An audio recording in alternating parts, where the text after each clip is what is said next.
Hey guys, hope you're having a good day. I'm a little wet here. I got rained on pretty badly, even though I had an umbrella. Rain is something that if you guys end up going to Guinea, you'll have to deal with a lot. And it will very rarely be cold rain where you'll feel comfortable with a jacket. Um, Oftentimes it will just be warm and raining, and you just have to do whatever you can to stay dry. Um, but rain isn't so much the point of this video. I got asked about my vacations in Guinea as a Peace Corps volunteer and what I did on them.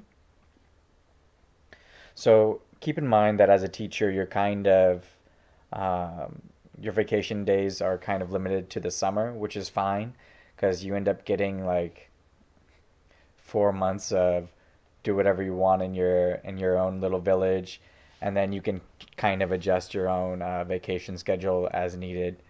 I think vacation accrues something like 2 days a month.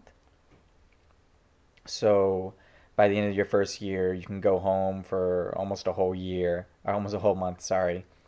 And there are a lot of volunteers who do that. If they're teachers, they are saving their vacation days and then going home during Christmas or going home during spring break or just waiting until summer and going home for a really long time. And that's something you can work out with your Peace Corps director, and it was something very similar in a lot of the Peace Corps countries, at least in West Africa. It seems like what I did with my vacation time. So I did save it, and I actually had a ton. I wasn't using it a lot at all, actually. I was in my village working, not really taking off for American holidays, um, just because like I just had so much to do. And again, like if you saw my other video, it was kind of unreasonable for me to go to a regional capital to celebrate some of the holidays just because it took too long. Um, we, as volunteers in my region, we did move Thanksgiving to I think a Saturday or Sunday. We had a Thanksgiving feast together on that day. Um, Another time, some of the volunteers actually came to my house for uh, either Thanksgiving or Christmas. I couldn't remember. It's been so long. Uh, and it was something that was pretty easy to do.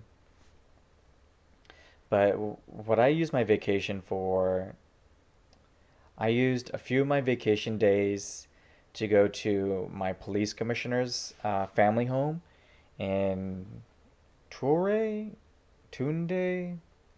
I can't remember the exact name of the city, but it's one of the major cities in Guinea. And he had invited me to his wedding.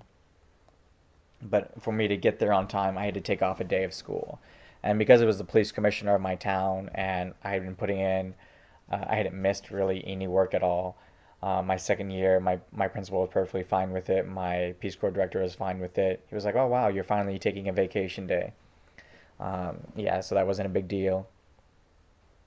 What else I did with my vacation? I went to Sierra Leone for a few days. I went to Guinea Forestier, like the forest region of Guinea, for a few days. But other than that, I really wasn't using my vacation as much as others. Again, like I didn't go home to America. My family was in California. It would have taken a lot to get home, uh, financially and time wise. My family doesn't live exactly close to an airport. Um, but other volunteers, like I said, most volunteers were, if they were education volunteers, they were saving up 2 days every month until the summer, and then they went home for almost a month. And for the volunteers that extend for a third year, I think Peace Corps pays them to go home for a month. They get a month break. And so they actually retain all their vacation days. Yeah, so let me look at that comment again. Hmm. I know some other volunteers, if they weren't going to use their vacation days to go home, their family actually came to visit them, and they would do things with them in Guinea. One volunteer contracted out with a touring service for West Africa. It was actually super cheap, like $1,000 for a week or something like that. I don't, something reasonable. And her family came, visited. They went to all these different waterfalls. Another volunteer traveled to Morocco to meet up with her family. A few other volunteers went to Bamako, which is always awesome. I didn't go, but Bamako has really great scenes and sights. Sometimes volunteers who weren't going to go home like me, they were using their vacation days to get to other regional capitals.